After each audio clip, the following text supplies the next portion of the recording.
오늘 말씀의 제목은 하나님과의 스토리입니다. 제목을 들으면 조금 어렵게 들리시죠? 우리 성도님들 이 높이에 맞는 표현은요, 신앙 간증입니다.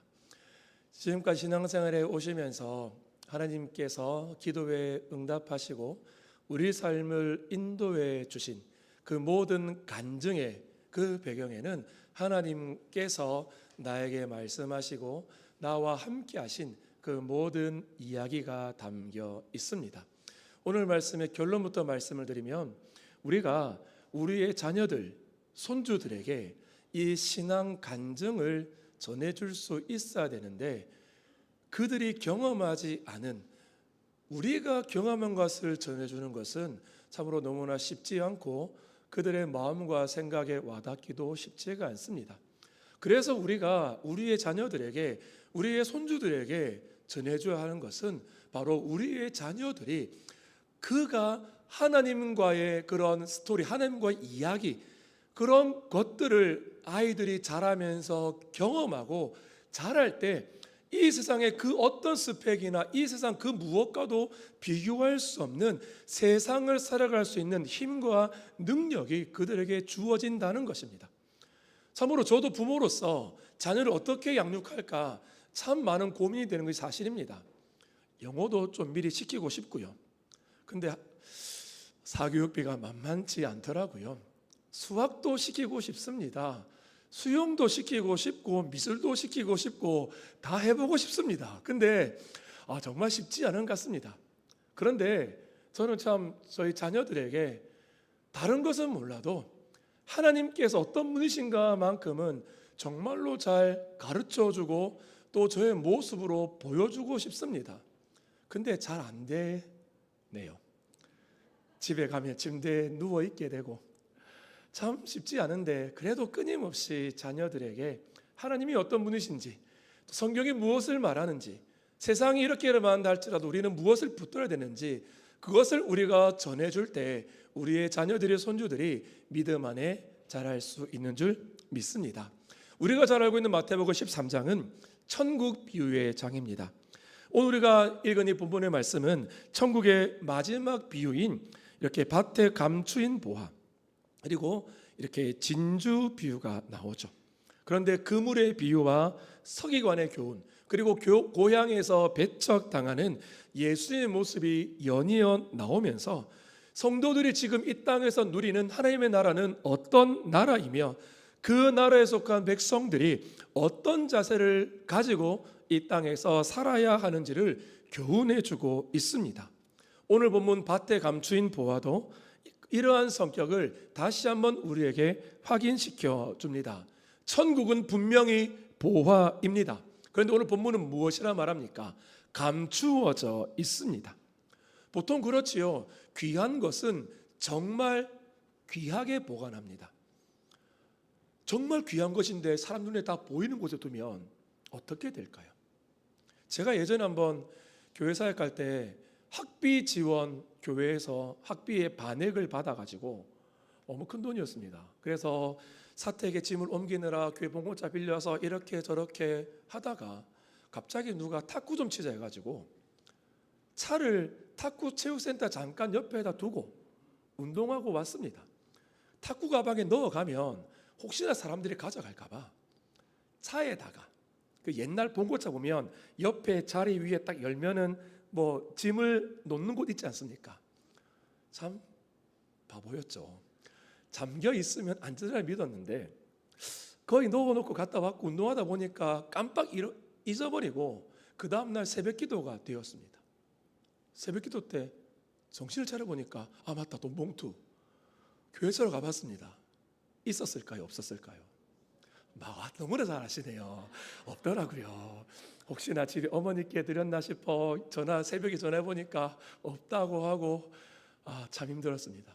귀하면은 귀하게 보관하는 것이 맞는 것이죠. 담아두는 상자도 참으로 고급스럽게 하고 정말 필요하다면 안전한 금고마저 동원해서 귀한 것은 보관은 합니다. 그것이 일반적인 방법이죠. 우리는 천국도 귀한 것이다 보니까 그럴 것이라고 생각할 수도 있습니다. 천국이 보배라면 이 보배를 담고 있는 그릇도, 이 보배를 설명하는 방식도 보배에 합당할 것이라고 우리는 생각할 수 있습니다.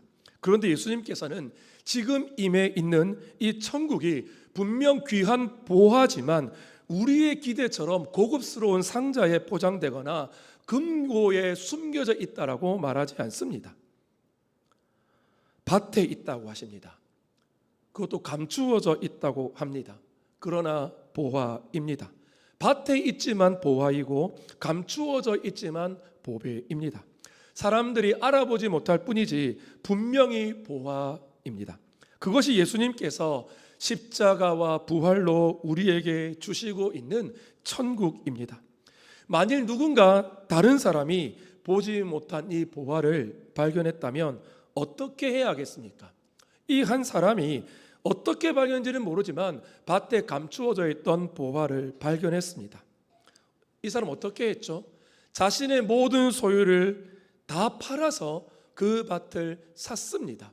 아마도 당시에 그런 시대적인 배경을 볼 때 이 밭의 주인이 어디 출탈했거나 멀리 갔다가 무슨 병고를 당하여서 이것을 찾지 못하고 있다가 세월이 지나 이 사람이 아마 발견하지 않았을까라고 이야기는 하지만 분명 이것은 예수님의 비유입니다.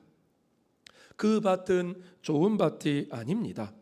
또 어떻게 보면 우리 생각하기에 뭐 땅값이 오를 만한 좋은 위치에 있는 그런 밭이 아니죠. 그냥 일상적인 밭입니다.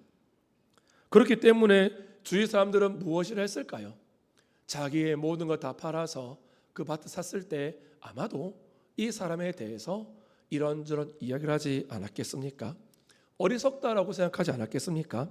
그러나 이 사람은 주위 사람들이 무엇이라 말하더라도 전혀 개의치 않습니다. 왜입니까? 그 밭에 보화가 감추어져 있기 때문입니다. 다른 사람도 어리석다 말하지만 자신은 압니다. 이 밭에 보화가 감추어져 있으니까 나는 내 모든 것을 팔아서 이 밭을 샀다라고 합니다. 땅이 좋아서가 아니죠. 밭이 좋아서가 아닙니다. 그 밭에 보화가 있기 때문에 그것을 산 것이죠. 이어서 나오는 진주 상인의 비유도 동일한 의미입니다. 그도 값진 진주를 발견하고 자신의 소유를 다 팔아서 그 진주를 샀습니다. 잘 아시다시피 고대 사회에서 이 진주는 매우 값이 나가는 그런 물건이었고 당시의 왕들이나 아니 왕비들이나 선물할 때 정말 엄청난 값을 주고라도 그러한 진주를 사서 선물할 정도의 가치가 있는 것입니다. 이 두 비유가 우리에게 말하는 것이 무엇일까요?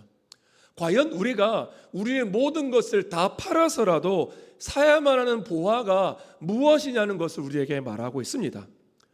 우리에게 앞으로 값이 오를 만한 그런 아파트입니까? 땅입니까? 주식입니까? 요즘 한참 인기가 있는 금입니까? 그러나 오늘 우리가 모든 것을 팔아서라도 사야 하는 보물은 그런 것이 아니라 사람들이 천국의 주인이라고 생각하지 않고 메시아로 인정하지 않아서 건축자의 버린 돌처럼 버린 예수 그리스도입니다. 그분이 바로 우리가 사야 할 보배입니다. 그분이 밭에 감추어진 보물이며 그분의 말씀은 극히 값진 진주입니다. 사랑하는 성도 여러분, 오늘 하나님의 말씀이 밭에 감추어진 보물이며 진주 중에서도 가장 극상품의 진주인 것을 믿으시기를 주님의 이름으로 축복합니다. 왜 그렇습니까? 예수님만이 우리의 죄를 위해 대신 죽으시고 부활하시어 하나님 나라로 인도하는 유일한 길이시기 때문입니다. 그분의 말씀만이 이 보배로운 구속의 비밀을 깨닫게 하고 믿게 하는 유일한 통로이기 때문입니다. 그렇습니다. 예수님의 말씀은 우리가 그 무엇과도 바꿀 수 없는 이 예수님은 우리에게 있어 가장 귀한 보물입니다. 우리의 영혼을 살리고 생명을 풍성하게 하는 보물이기에 보물 중에 보물이기에 모든 것을 팔아서라도 다른 것과 바꿀 수 없는 사야만 하는 가장 귀한 것입니다. 이 시간 우리 주님만이 나의 인생의 가장 큰 보물이라고 고백하는 저와 여러분들 되시기를 주님의 이름으로 축원합니다. 우리는 우리의 모든 소유를 팔아서라도 예수 그리스도를 소유해야 합니다. 천국을 소유해야 합니다. 그분의 말씀을 우리는 소유해야 합니다. 천국은 침노하는 자의 것이라고 하지 않았습니까? 그러나 우리가 우리의 모든 것을 다 팔아 예수님을 믿었으니까 믿은 값을 해달라고 요구하지 마시기 바랍니다. 그리고 그러한 기대가 채워지지 않는다고 원망하지 마시기 바랍니다. 우리가 모든 것을 팔아 예수님을 믿고 소유하는 것은 희생이 아닙니다. 투자가 아닙니다. 남들이 보배로 알지 못하는 예수님을 믿고 따라가는 것은 그 자체가 보상이며 기쁨입니다. 우리가 예수님을 믿고 천국을 소유한 것은 이미 더할 수 없는 보상을 받은 것입니다. 보배가 묻힌 밭을 산 것 자체가 보상이며 극히 값진 진주를 얻은 것 자체가 보상입니다. 지난 여름 저는 우리 소명의 학생들에게 이벤트를 걸었습니다. 말씀을 너무나 가까이 하지 않는 요즘 시대라는 이야기도 있고, 말씀을 가까이 하지 않다 보니까 눈으로 좀 봐야 되니까 성경 타자 통독이라는, 제가 학창 시절에 그런 사이트가 나와서 컴퓨터 전문인 선교회에서 개발하여서 성경을 막 타자로 치는 그게 있었거든요. 그래서 2달 동안 이벤트를 해서 가장 많이 기록한 친구에게 얼마, 2등 얼마, 3등 얼마, 참가한 친구 얼마 이벤트 걸었습니다. 얼마를 걸었을까요? 1등 10만 원, 2등 5만 원, 3등 3만 원, 나머지 2만 원씩 이렇게 해서 걸었습니다. 어제까지 끝이 났습니다. 참 여러 친구들이 참여를 했고요. 제가 왜 이것을 말씀드리냐면, 올해 초에 등록한 우리 김예찬 형제가 인도한, 지금 여기 없죠, 우리 예가족 모임 중이니까 아마 안 들을 것 같은데, 윤태성이라는 형제가 있습니다. 지금 명직 강서구 신호동에서 이렇게 꾸준히 계속 오고 있는 그런 친구인데요. 이 친구가 2등 했습니다. 제가 지난주에 750 몇 절을 이렇게 쳤더라고요. 그래서 예찬이가 제가 이벤트를 거니까, 야 태성아 니도 같이 한번 해볼래? 이래가지고 했는데 예찬이가 1등 했더라고요.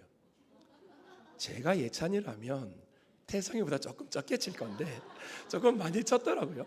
그래가지고 일단 오늘 이제 그걸 발표하고 다음에 시상을 하기로 했습니다. 참 이렇게 등록한 그 친구가 이렇게 말씀을 가까이 하고 그렇게 한다는 것 자체가 얼마나 귀하고 아름답던지요.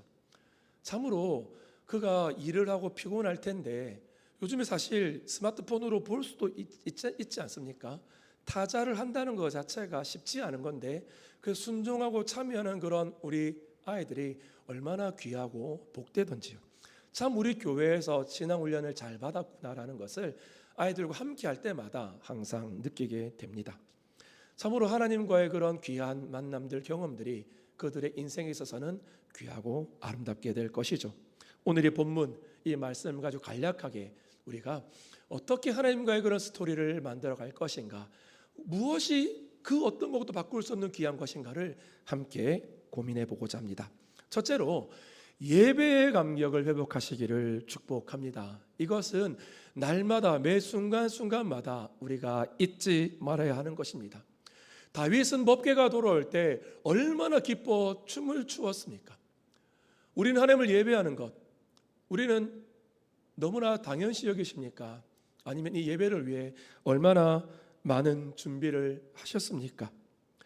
예배의 준비를 위해 힘을 다하고 주실 말씀을 사모하고, 우리 초등부 친구 중에 어떤 친구들은 아침에 제가 인사를 나누고 있으면 성경을 미리 찾아 놓으려고 목사님 오늘 말씀 뭐예요? 라고 물어보는 애들도 있습니다. 갑자기 찾으라면 못 찾으니까 미리 찾는 그 모습도 얼마나 참 보기 좋던지요. 우리는 드리는 예배를 준비함에 있어서 우리의 환경, 우리의 상황이 아니라 나의 예배와 나의 기도와 나의 찬송을 받으시는 그 하나님께 우리는 온 마음과 집중을 다할 수 있고, 그 집중에 방해되는 모든 것은 버릴 수 있는 것이 우선되어야 되지 않겠습니까? 무엇보다 거룩하신 하나님 앞에 우리의 모든 것들을 다 회개하고 우리 스스로를 겸비하여 준비하는 것이 얼마나 중요할까요? 한 가지 질문하겠습니다. 우리 성도님들에게 가장 좋은 교회가 무슨 교회입니까? 맞습니다. 조금 더 자신 있게 말씀하시면 더 좋을 텐데 바로 초장동 교회입니다. 왜 그렇습니까? 왜 우리 초장동 교회가 제일 좋습니까? 왜냐하면 하나님께서 우리에게 허락하신 교회가 초장동 교회이기 때문에 다른 그 어떤 교회보다 좋은 곳이 아닙니다. 환경 좋을 수 있습니다. 의자 더 편할 수 있습니다. 더 시원할 수도 있습니다. 그런데 좋은 교회는 아닙니다. 저는 좀 교역자로서 여러 교회를 가보지 않습니까? 또 휴가 때 다른 교회도 가봅니다. 무엇을 느끼는 줄 아십니까? 안 편합니다. 누가 와서 밥 먹으러 가라 말할까 봐 참 긴장이 됩니다. 그런데 우리 교회는요 진짜 편합니다. 환경, 주위 상황 그것은 부수적인 것이죠. 우리에게 허락하신 교회가 이 초장동 교회라는 이 사실을 내가 의심하지 않고 믿고 그렇게 나아간다면 그것만으로도 충분한 것이고 그것이 가장 완전한 것이지요. 우리는 너무나 자연스럽게 세상적인 기준으로 시대의 흐름에 맞게 자연스럽게 생각하는 경향이 있습니다. 또 우리는 알게 모르게 그렇게 젖어 있습니다. 세상의 시각이 아닌 하나님의 관점으로 모든 것을 바라볼 수 있어야 합니다. 이 사실을 기억하며 하나님께서 주실 은혜를 사모하는 마음이 회복되기를 축복합니다. 그렇기 때문에 우리는 예배의 모든 시간들 속에서 하나님 앞에 서 있는 심정으로 두렵고 떨리는 마음으로 나아가는 겁니다. 앞에서 누가 말씀을 전하던 옆에 있는 누군가가 예배 시작을 어떤 행동을 하던 그런 것이 아니라 나에게 말씀하실 그 하나님을 기대하고 그 하나님을 바라봐야 되는 것이죠. 혹여나 우리 마음 가운데 하나님께서 예배 가운데 나에게 말씀해 주시지 않고 깨닫는 마음이 주시지 않을까 두렵고 떨리는 마음으로 매달려야 되고 온 힘을 다하는 것이 우리에게 있어야 하는 겁니다. 그렇게 우리가 하나님 주신 말씀의 은혜를 받고 위로를 받고 이 세상에 나아가 이 세상 속에서 빛과 소금의 역할을 감당하는 것, 그것이 하나님께서 우리에게 원하시는 뜻이 아닐까요? 오늘 본문에 나오는 보화가 감추어진 밭을 사려고 모든 것을 팔았다가 마침 그 밭을 사게 되었을 때 얼마나 기뻤을까요? 성경에 이런 건 나오지 않지만 만약 주인이 안 판다고 하면 어떻게 하지? 이런 여러 가지 그런 마음들이 있었을 텐데 다른 사람이 혹시나 그 발견했다가 사면 어떻게 하지? 그런 마음이 들 수도 있었을 텐데 밭을 사고 난 뒤에 얼마나 그 마음이 기뻤을까요? 그 보화가 내 것이 되었기 때문에. 우리 하나님은 모든 것을 아십니다. 혹여나 예배의 감격을 경험하지 못하는 분들이 계시다면 지금 우리가 다시 결단하기를 소망합니다. 하나님, 지금 저에게 주어져 있는 상황 속에서 할 수 있는 힘을 다하겠습니다. 하나님 도와주십시오. 예배에 목숨을 걸며 기도하고 준비하겠습니다. 예배를 통해 한량없는 은혜를 경험하게 주시옵소서. 은혜 주시기에 앞서 내가 먼저 은혜 받기 합당하게 준비하겠습니다. 산 제물로 하나님 앞에 나의 삶을 드리고 흠이 없게 살 수 있도록 도와주시고 하나님만 사랑하고 하나님 제일로 살아가게 주십시오라고 기도하는 저와 여러분들 되시기를 주님의 이름으로 축원합니다. 그리고 둘째로는 하나님 나라를 소유하기 위해 전심으로 달려나가시기를 축복합니다. 여기에 저와 비슷한 세대의 성도님들 계신데요, 혹시 포켓몬빵 사보신 적 있습니까? 포켓몬빵. 아마 자녀들에게 이 한때 포켓몬 그 이름도 특이합니다. 띠부띠부실.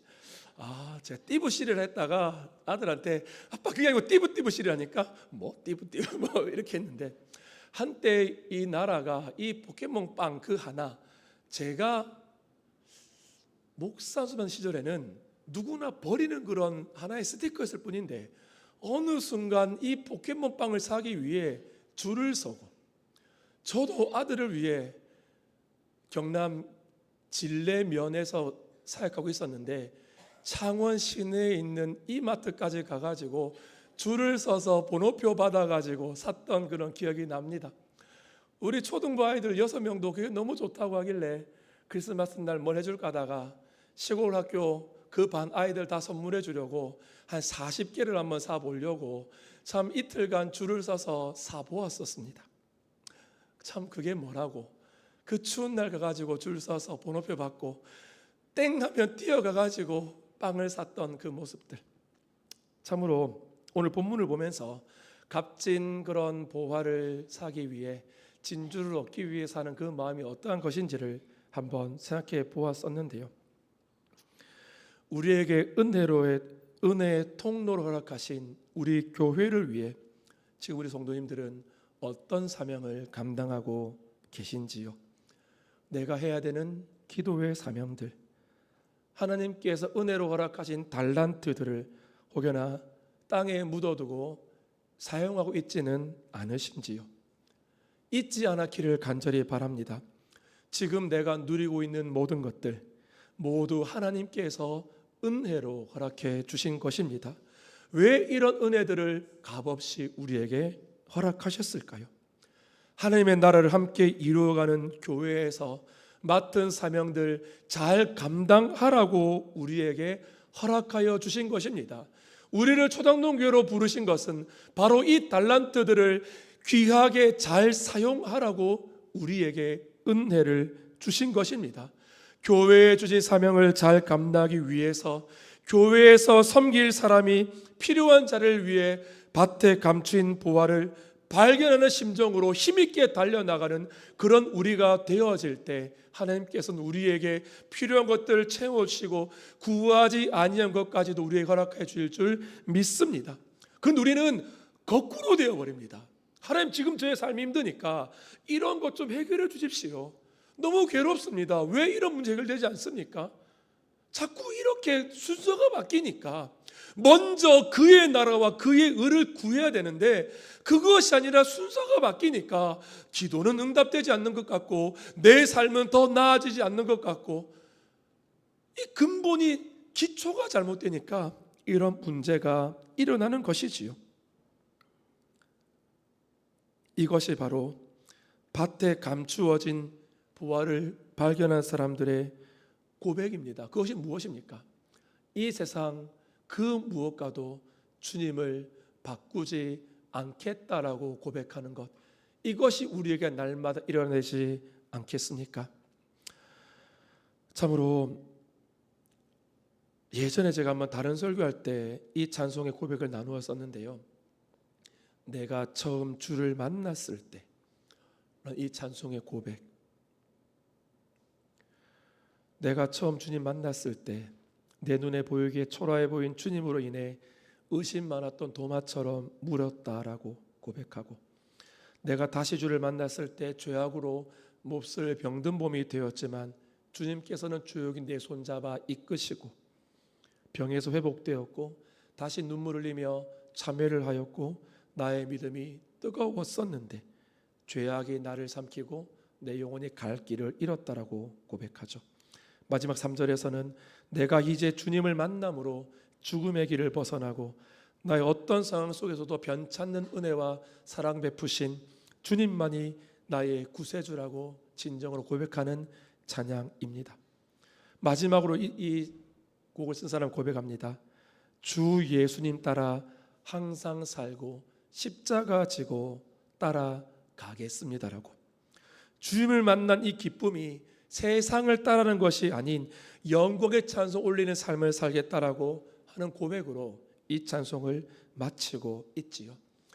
사랑하는 성도 여러분, 내가 만난 주님, 그 내가 만난 주님과의 그 신앙의 간증들, 그 하나님과의 그런 스토리들, 그것이 지금 과거에서 끝이 났습니까? 아니면 지금도 계속 그런 고백이 이어지고 있으십니까?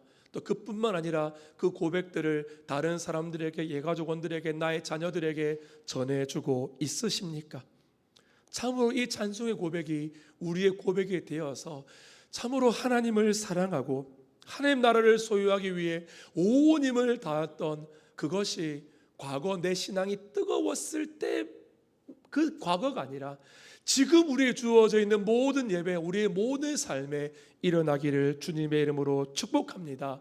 하나님의 나라의 영광을 위해 여러분들이 감당해야 되는 귀한 사명들, 사역들, 맡은 직분들을 충성되이 잘 감당하는 저와 여러분 되기를 주님의 이름으로 축복합니다. 마지막 세 번째입니다.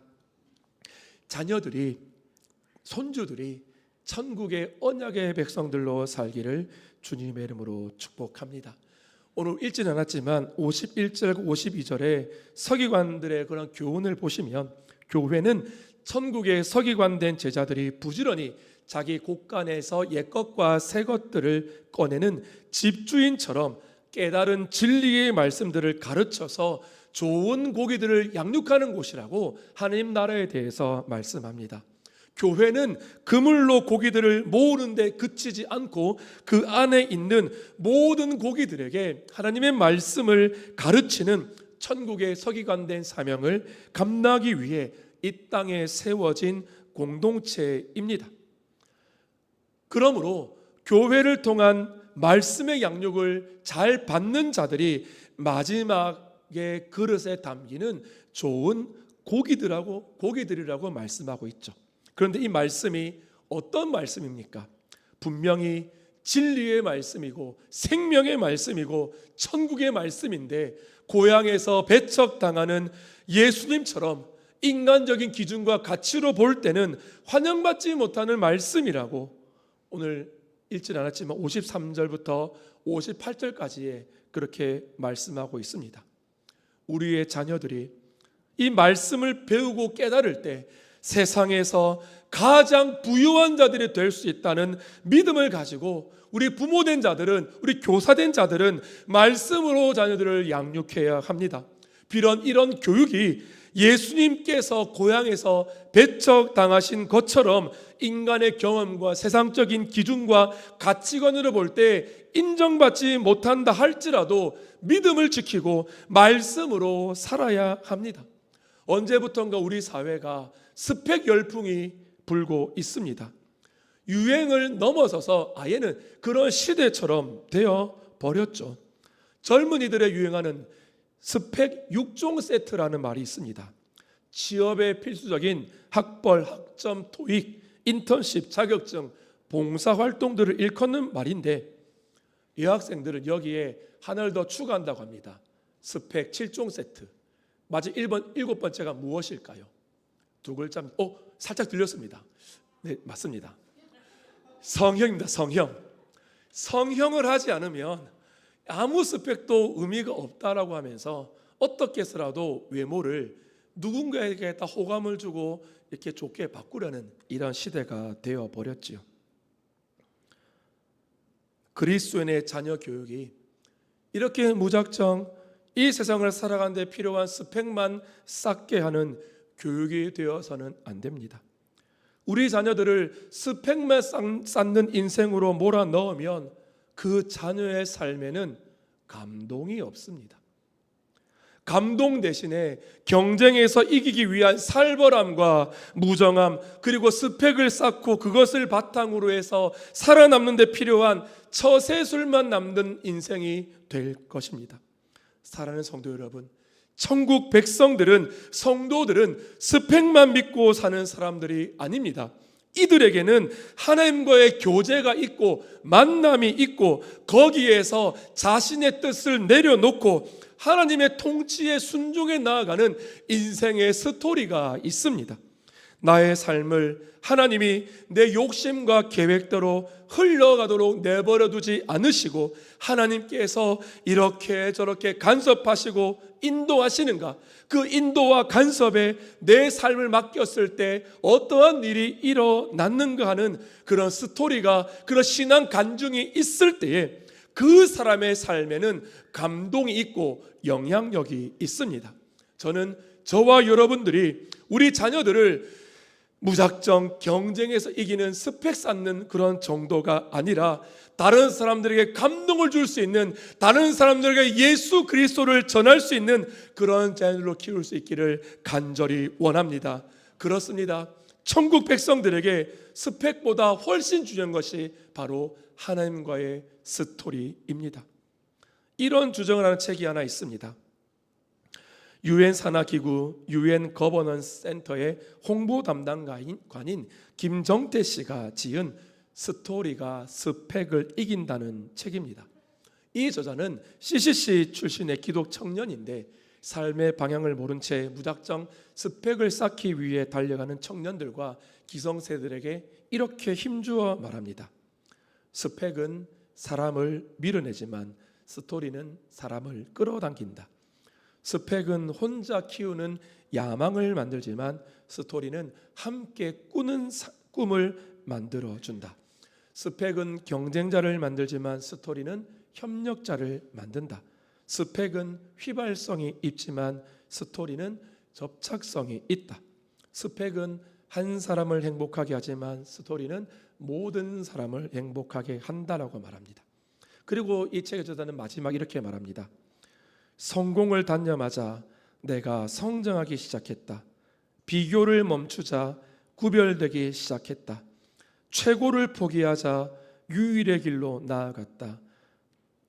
상품을 포기하자 작품으로 변해갔다. 욕망을 내려놓자 만족이 찾아왔다. 경쟁을 피하자 공존이 가능했다. 그리고 마침내 기회가 찾아왔다. 스토리가 스펙을 이긴다. 사랑하는 성도 여러분, 성도는 스펙만으로 살지 않습니다. 성도를 성도되게 하는 것은 스펙을 뛰어넘은 하나님의 은혜와 하나님의 인도하심입니다. 그리고 성도의 삶에는 한두 장 이력서에 담긴 경력으로 다 담을 수 없는 하나님과의 스토리가 있어야 합니다. 성경에 나오는 모든 믿음의 위인들을 보십시오. 한결같이 이런 스토리가 있지 않습니까? 우리 자녀들이 스펙만이 아니라 스토리를 가진 인생으로 키우기 위해서 조금 늦더라도 하나님과의 교제를 중요하게 여기고 기도하고 말씀을 보는 자녀들로 양육하고 예배를 소중히 생각하고 다른 사람들을 섬기는 그런 인성으로 훈련시켜야 합니다. 이것이 없으면 우리 자녀들에게는 하나님과의 스토리가 생기지 않습니다. 우리 자녀들에게 이런 하나님과의 스토리가 생기면 이 자녀들은 어디에 내놓아도 어디에 갖다 놓아도 죽지 않습니다. 사는데 혼자 살지 않고 다른 사람들을 살리면서 삽니다. 이것을 위해서 우리가 먼저 이 천국의 비밀을 깨닫고 천국의 서기관으로 하나님의 말씀 창고에서 옛 것과 새 것을 부지런히 퍼날라서 자녀와 함께 맛보는 헌신이 있어야 됩니다. 말씀을 마무리합니다. 우리는 하나님과의 스토리를 위해 지금 어떻게 나가고 계십니까? 하나님께서 내 삶에 베푸신 은혜가 매일매일 새로워지십니까? 아니면 아득한 과거입니까? 우리의 생각과 우리의 이 기준을 바꾸면 하나님만이 우리 삶의 유일한 길이고 이 하나님을 만나기 위해 우리가 모든 것을 희생하고 포기해서라도 우리가 애쓰고 힘을 쓴다면, 다른 모든 것들을 내려놓는다면 하나님의 그 말씀은 우리에게 임하게 되고 그 말씀의 비밀을 깨닫는 우리 모두가 될 것입니다. 우리 초장동 교회, 우리 성도님들, 우리 초장동 교회의 성도가 되었다는 것에 참 자부심 갖기를 주님의 이름으로 축복합니다. 다른 곳에 가봐도 정말 큰 그거 없더라고요. 처음 1년 정도는요 괜찮습니다. 조금 깊이 들어가면 또 이런저런 문제에 실망하는 거 다 나옵니다. 세월 지나면 이전에 교회가 좋았는데 이러더라고요. 아직 늦지 않았습니다. 하나님의 때는 언제나 우리에게 열려 있습니다. 우리 아까 마지막 우리 에바타임에 찬양했죠. 예루살렘아 여호와를 찬송할지어다. 내 하나님을 감사함으로 그 앞에 나가며 주임제 앞에 경배해. 참으로 선지자가 하나님의 백성들에게 하나님으로 돌아오라고 말하였던 그 심정, 그 심정으로 하나님께 지금 우리에게도 말씀하십니다. 우리 삶의 모든 순간순간들 속에서, 우리의 예배의 모든 시간들 속에서 거룩하신 하나님 앞에 우리가 온전히 나아가고 우리의 온 힘을 다해 그분만 높이고 그분만 찬양할 때, 지금도 그렇게 우리를 부르십니다. 나만을 바라보고 나만을 사랑하고 나의 말에 귀를 기울이라고 우리 하나님께서는 말씀하십니다.